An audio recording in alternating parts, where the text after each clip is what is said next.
Thank you. From Maine's pristine lakes to towering mountains, our unique landscape is here to enjoy really all year round. Yeah, those things that make Maine special also include geologic history.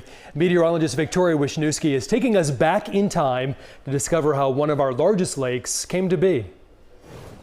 Imagine where I'm standing right now used to be covered in over a mile of ice. Well, that's part of the story of how this lake formed. 20,000 years ago, we had the thickest amount of ice above, and the ice was all moving and grinding down into the ground.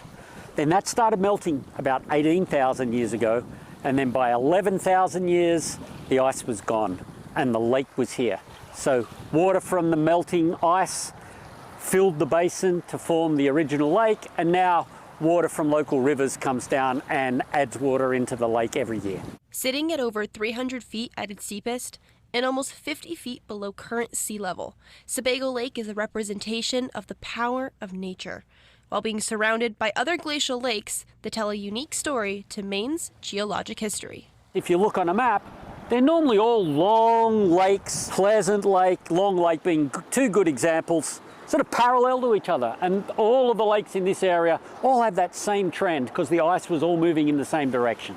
But why did Sebago Lake take a different path? The answer is buried in time, more than 11,000 years ago. I think what happened was we had the ice come to this area.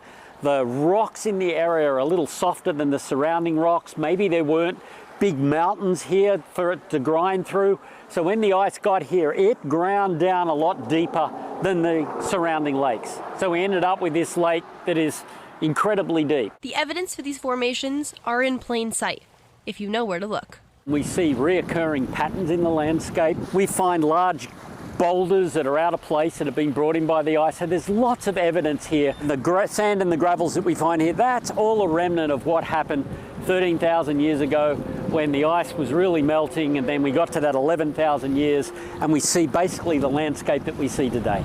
Now, the next time you visit Sebago Lake, you'll carry with you an appreciation of its geologic past, and perhaps feel inspired to preserve its natural beauty for future generations to discover. Reporting for Maine's Total Weather, I'm meteorologist Victoria Wisniewski.